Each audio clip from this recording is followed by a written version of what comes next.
Heyo, everybody.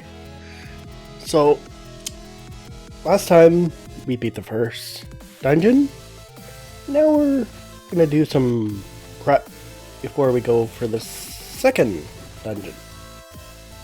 So, I am gonna be using sort of a walkthrough using a map to be able to know where like the dungeons are, as I've only played this game a few times when I played it on the GameCube for the collector's edition.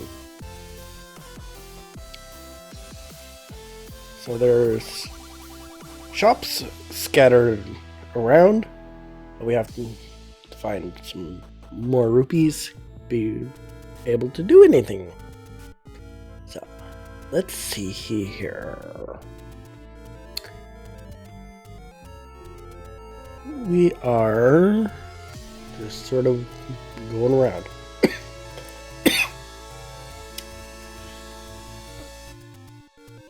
This game was originally released for the Nintendo Entertainment System, also known as the NES. There was... Ooh! Died. There was like no walkthrough really made for this game, or even like tutorials. You just had to find your way through, and if you wanted to have the game walkthrough, you had to have someone who already beat the game, or you waited for the Nintendo Power magazine to come out, and you didn't even know if your game would be in the magazine or not. So yeah, the Legend of Zelda was first brought out in, let's see here,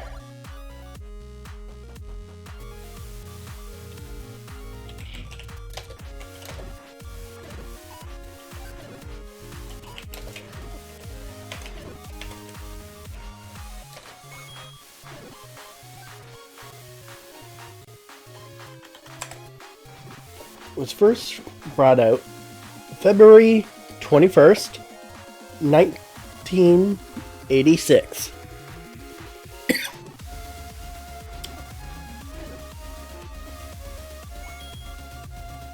And as we can see, it's the 8-bit. Ooh, died again. So this link is known as the 8-bit link. The original name for The Legend of Zelda,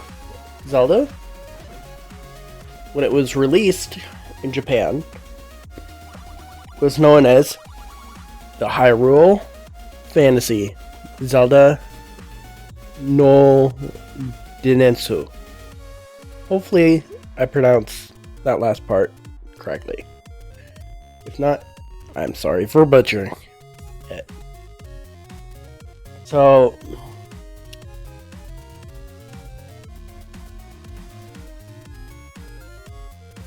there are, let's see here.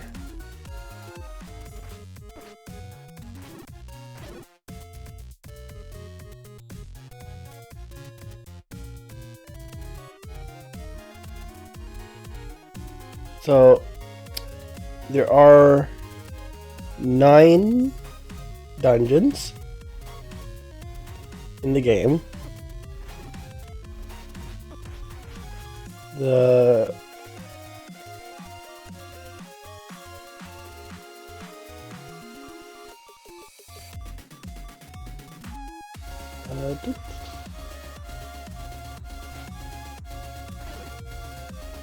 there are some like gambling little areas,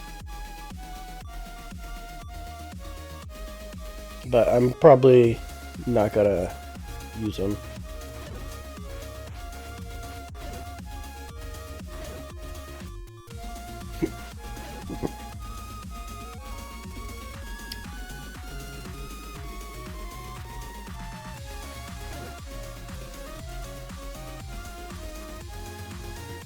So there are 3 levels to the sword. The one you start out with, that's in the cave, on the first screen. The second one is the white sword. To be able to get the white sword, you need 5 hearts. So we're gonna work our way to that. And this is the white sword. Can't pick it up right now because we only have 4 hearts. So I did pre-record a couple episodes while my son slept, so I'm doing voiceovers. So there are parts in the video that I have sped up because that's where I was looking at the map, trying to find out where I wanted to go and all that. So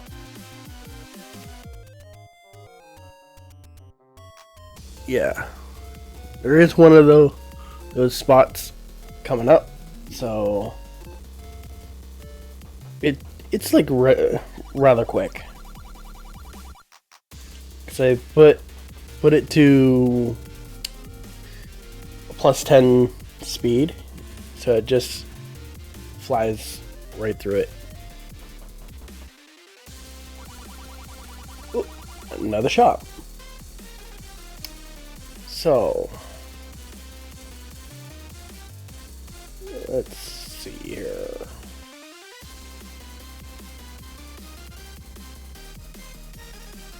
So we are preparing for Dungeon 2, but I did some of the prep. Like if you're following the walkthrough, there's prep before you go into Dungeon 1. I basically did Dungeon 1 at the beginning, and then I went into the prep, and then I'm working my way to Dungeon 2. So I am working on actually Dungeon 4, as I've done the recording for Dungeon 2 and 3. I'm halfway through the dungeon of Dungeon 4, so yeah, it's fun and all that. There are some glitches and tricks that you can use. So let's see.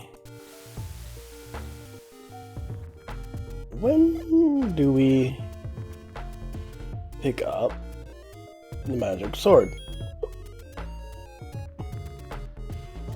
So the magic sword we need 12 hearts for. So it's gonna be a a little while. But it says you should be able to get it by Dungeon 5 if you're following the walkthrough. So these blue guys on the map are known as moblins. And then the little red ones were Octoroks. And these jumping ones are Tektites.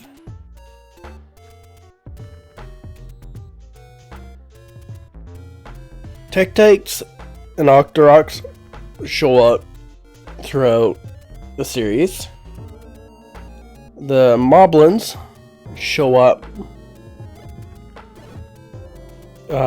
in some games.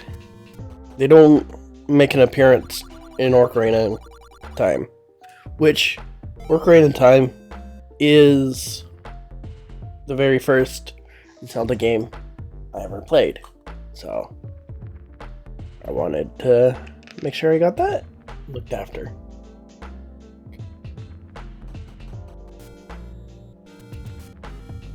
So yeah, there's 9 dungeons, and I'm pretty sure there are 20 hearts. Yeah, 20 hearts. The final dungeon is against Gannon.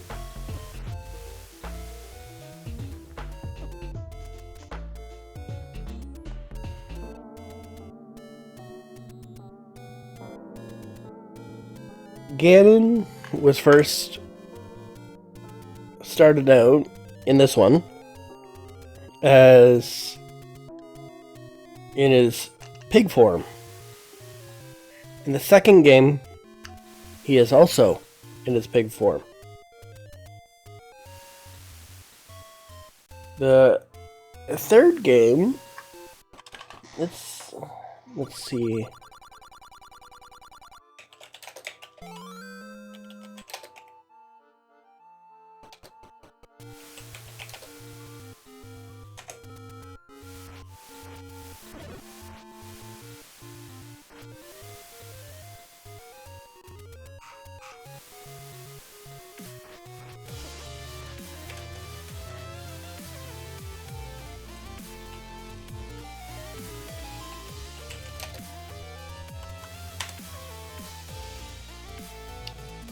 So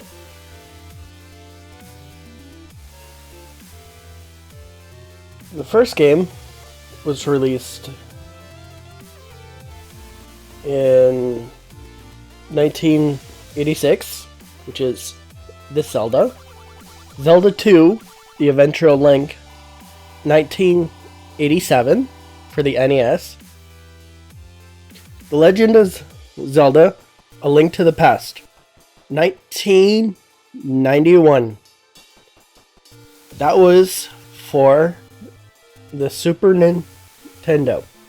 I didn't get a chance to play it on the Super Nintendo, but I did manage to play it on the Super Nintendo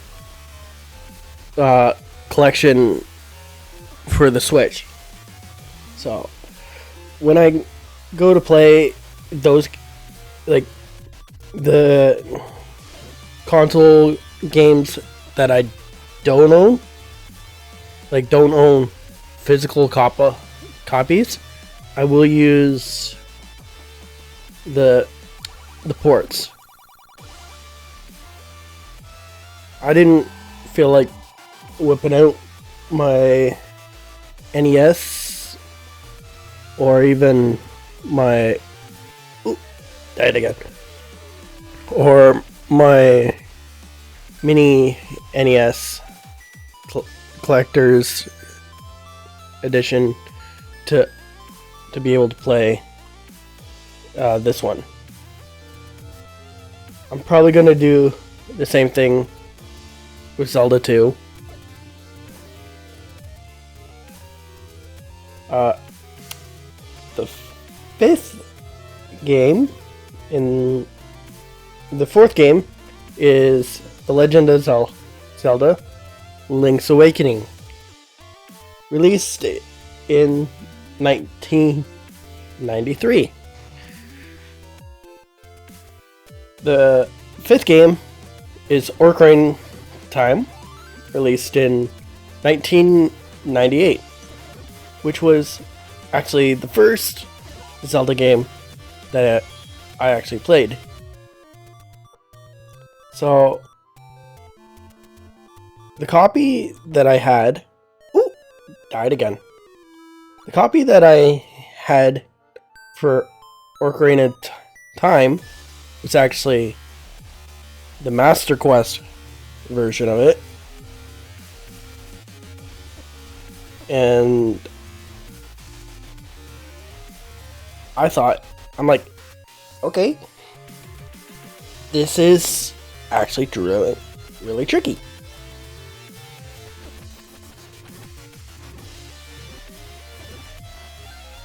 So,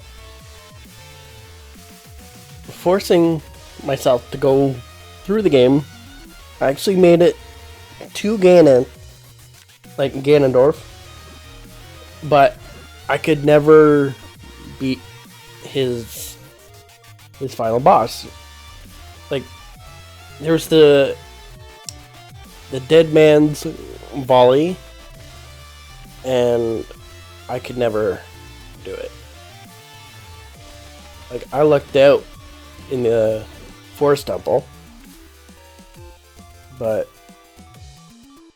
other than that, I was pretty much screwed. The next game was Majora's Mask, which was also for the N64. For when Majora's Mask was first released, you had to have the expansion pack for your NES. Not your NES. Your N64. And I died again. So, when Majora's Mask was first released, I wasn't able to play it because I didn't have the expansion pack. I have it now, as I bought myself in N64, as my parents had given my old N64 to my cousin when I got the GameCube. The next games are Oracle of Seasons and Oracle of Ages. They were released for I think it was the Game Boy Advance in 2001. Those games, you went through the game, you beat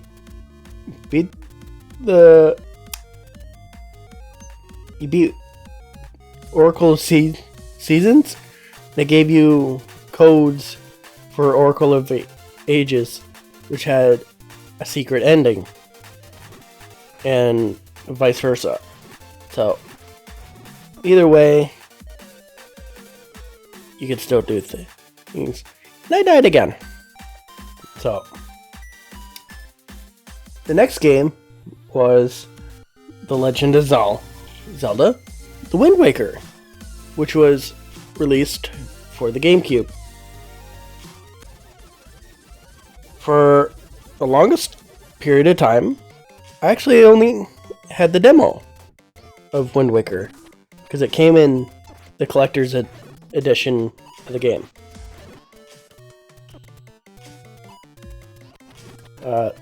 The next game is Four Sword Adventures.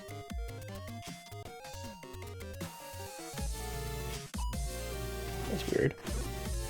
Because 4 sword, it's supposed to be up around Orcalu's season in ages. But 4 Sworded Adventures was released in 2004.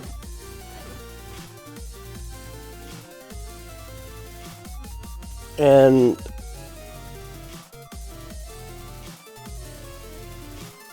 there's a lot that goes on in that one. The next one is the Minish Cap, also released in 2004 for, I think it was the Game Boy Advance. Then my second favorite Zelda game, Twilight Princess, was released originally on the Nintendo Wii, and I died again there. So it was released on the Nintendo Wii.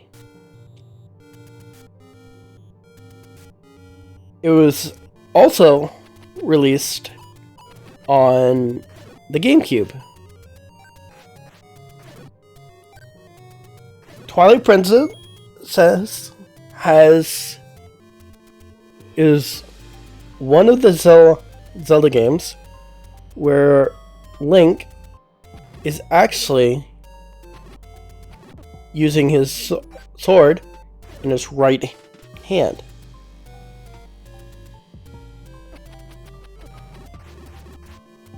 Pretty sure. Yeah. The reason for that is because of the controls. The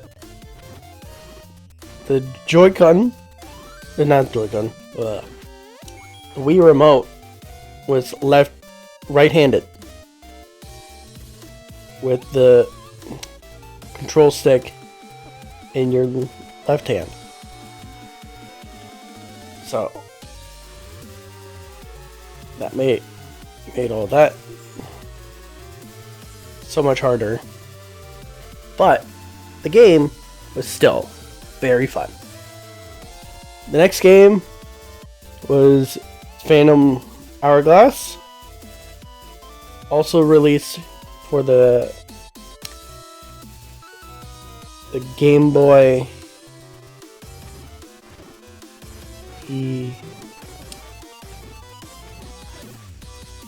SP. And now we are going to go pick up the white sword. Real. Finally got that. That gives us double damage. The next game is Spirit Tracks, released in 2009 for the Game Boy Advance. And then Skyward Sword, released in 2011.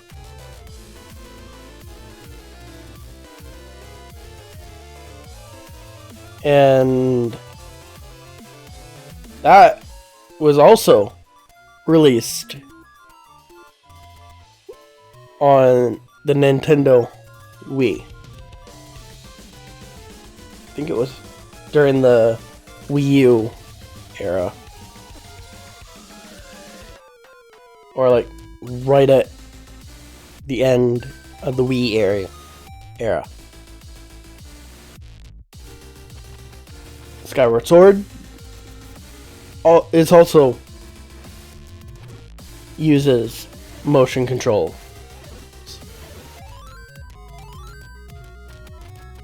A Link Between Worlds was released in 2013. A Link Between Worlds was released for the 3DS. It is basically a remake of A Link to the Past, just with a little twist to it.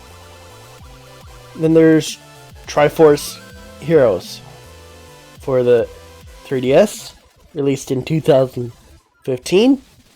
I actually never played Triforce Heroes. I might give it a shot, might not.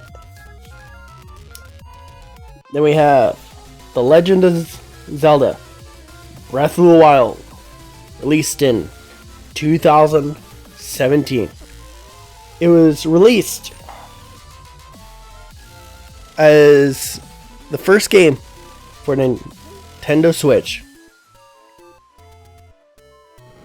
It was like an era where it just changed everything.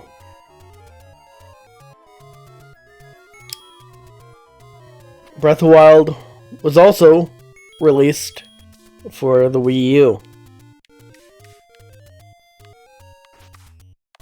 And we are now waiting for Breath of the Wild 2, Tears of the Kingdom. And we found another shot. So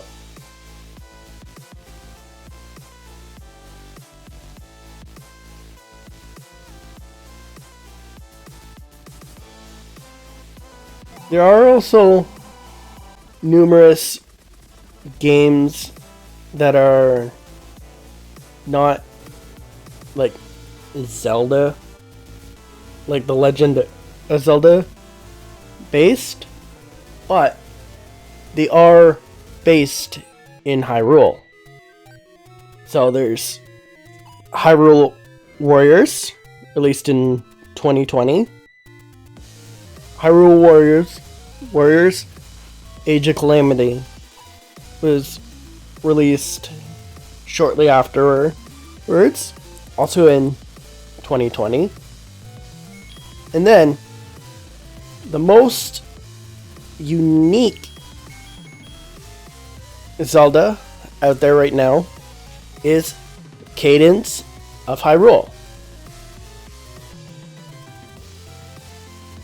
released in 2019 for the Switch. It has a lot of stuff to go through. So I'm trying to burn a bush, but it doesn't want to burn. So. Honestly, if you're a Zelda fan, you know the order of the games.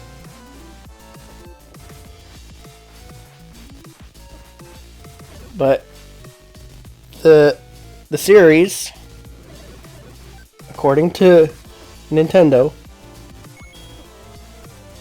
you have the prequel time, which starts off with Skyward Sword, goes into Minish Cap, goes into Four Swords, goes into Ocarina of Time. Ocarina of Time is where the timeline splits between the child and adult timelines and Hero Follow. Going into the child timeline, that's saying Link was successful in beating Gannon and returned to the child time frame. It starts off with Majora's Mask, Twilight Princess, Four Sword Adventures. Going into the adult timeline, saying that you beat Gannon and you stayed an adult. Goes into Wind Waker, Phantom Hourglass, Spirit Tracks, and then we go into the Fallen Hero timeline, which is Gannon managed to kill you in Ocarina of Time. We go into A Link to the Past, Oracle of Seasons, and Oracle of Ages, Link's Awakening, A Link Between Worlds, Triforce Heroes, The Legend of Zelda, which is the one we're playing right now, Adventure of Link, and we haven't had a confirmation on where Breath of the Wild and Breath of the Wild Tears of the Kingdom will fall. But just sort of looking at how the game is, it can fall at any of the timelines. So I have a little screen glitch going on right now.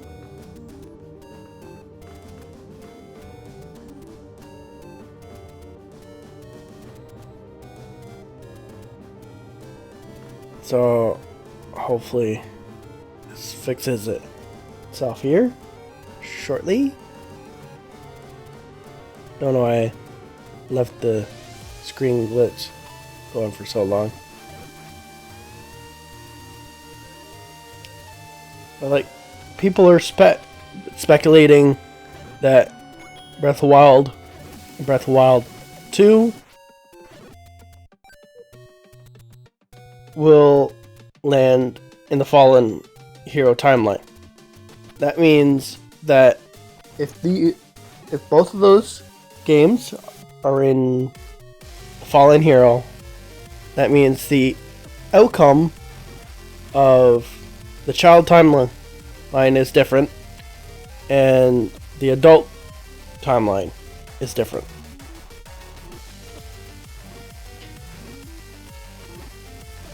But it could be Breath of the Wild, Breath of the Wild 2, or where the three timelines merge again. So that's what I'm thinking. So we need to know where the game lands. If you're planning on playing the game's chronology, meaning in the order Nintendo says that the story goes by. But who knows?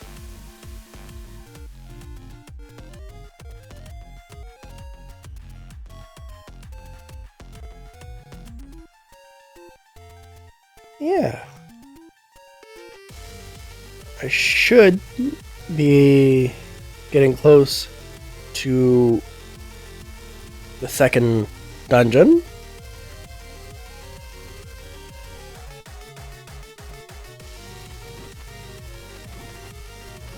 Let's see here.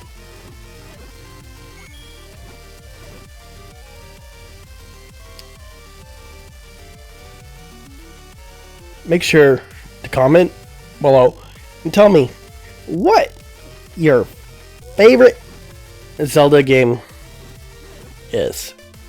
For me, it's Ocarina of Time. It's the first game I played, and I love it. Love it. Yeah.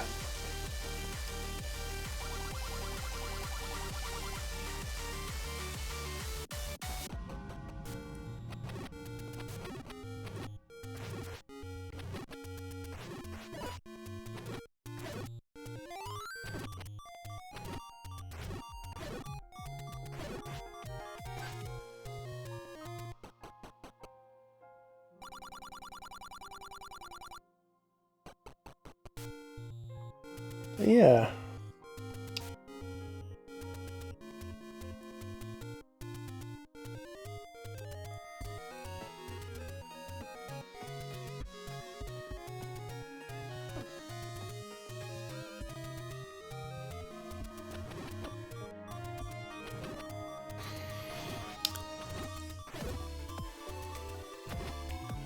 So, also make sure to drop a like and subscribe if you haven't already, as it will, one, let me know that you're enjoying the series, and two, it'll also keep you in the loop that for when I upload or I go live with whatever games. And I died again. So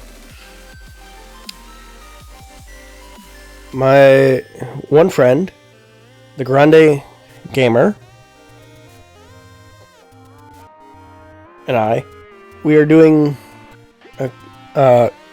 like a co-op series of Ocarina of Time.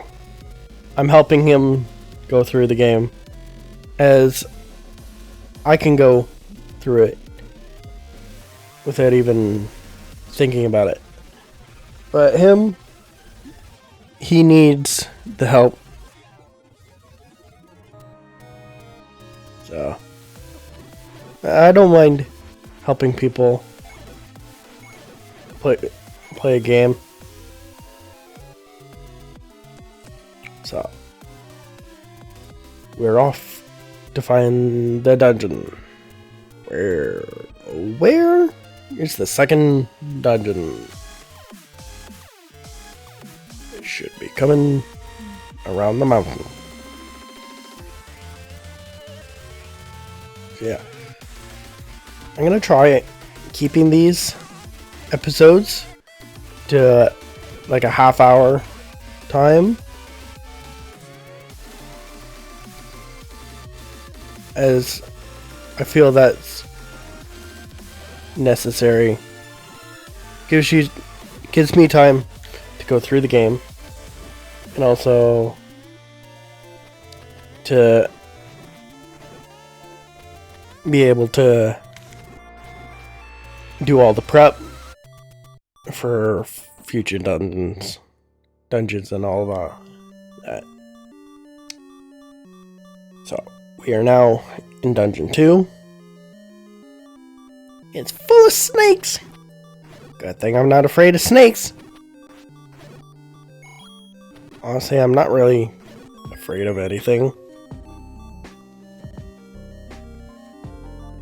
Like, people say they're not afraid, but it just basically says, oh, I haven't actually found something to be afraid of.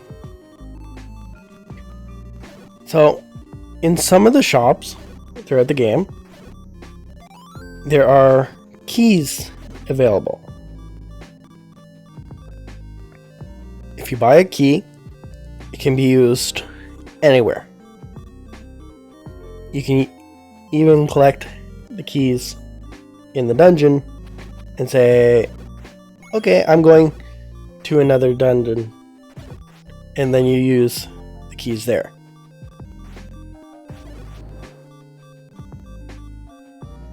This is the only Zelda game that you can do that with.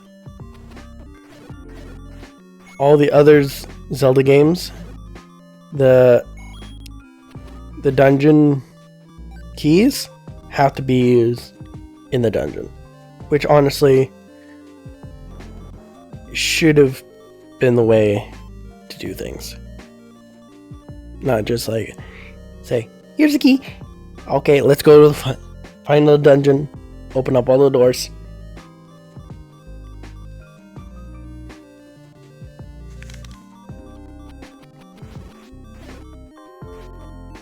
So, there is a little speed up spot coming up right here. Because each time you go in to the save spot, like the save menu, it drops you on the first screen of the map. So, you have to go all the way back. So I'm just speeding through to get back in to the dungeon.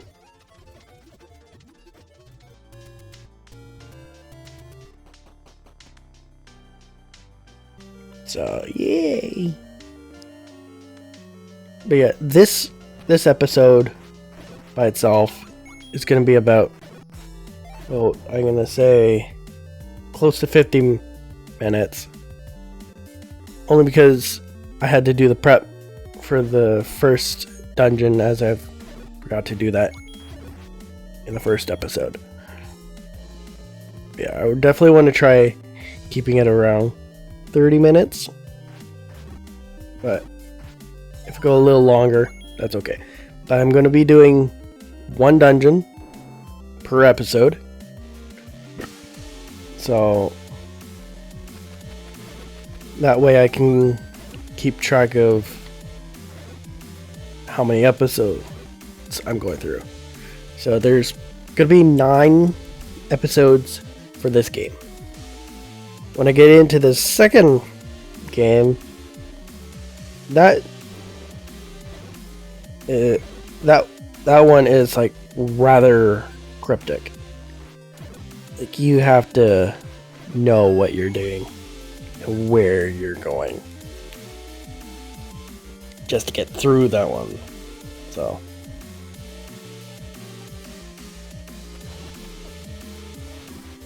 yeah, if you die in a dungeon and you decide to save, you start out. Ooh, we got an upgrade for our boomerang. Now we have the magical boomerang, which allows us to throw it pretty much across the screen. So yay! Boomerang! So the first boss was a dragon. Second boss, we're gonna find out. I think it's supposed to be a cactus with heads that go num num num.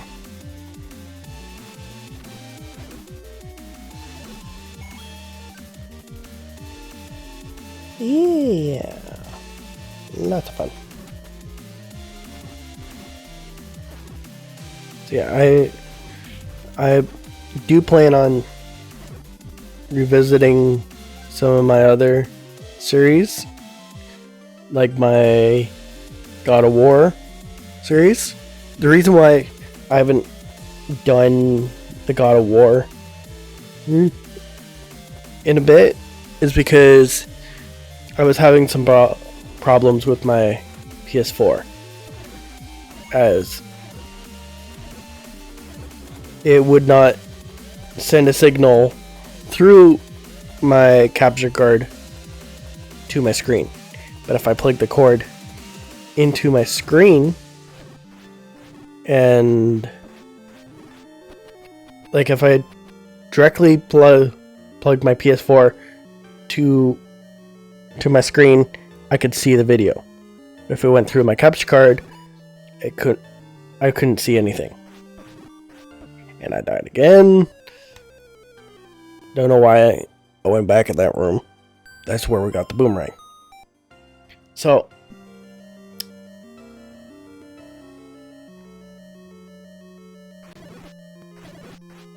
I didn't know what was causing that problem, but I did do some research, and it was a setting that was turned on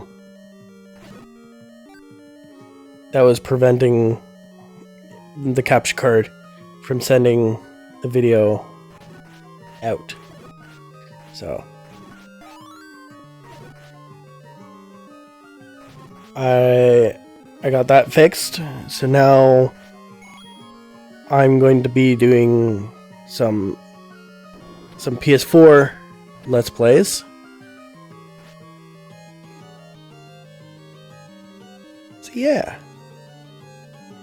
So make sure you stay tuned for those episodes. For when I get to them.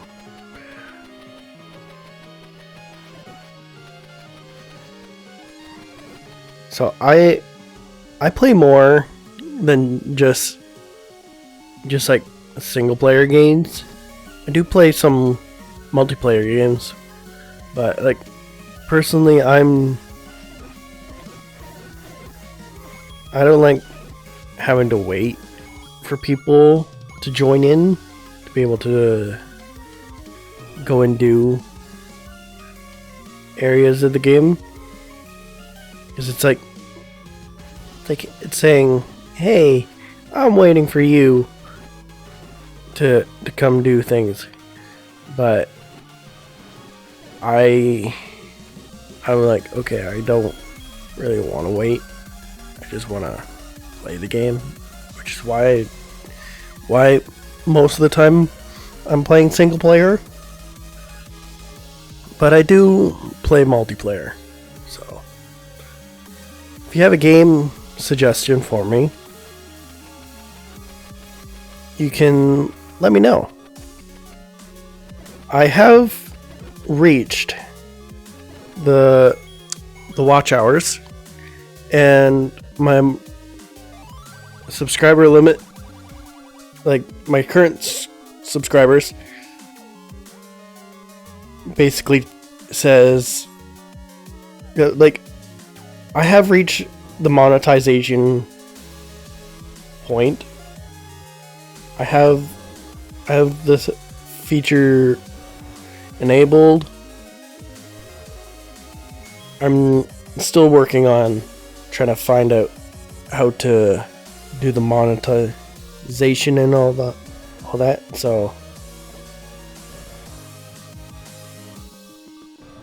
and there goes King Dodongo. He died on one bomb and one sword. So here's the end of this episode. Make sure to check out the first episode, as it is already on the channel. And we are gonna get ready for the next dungeon. So I'll see you in the next one. Peace.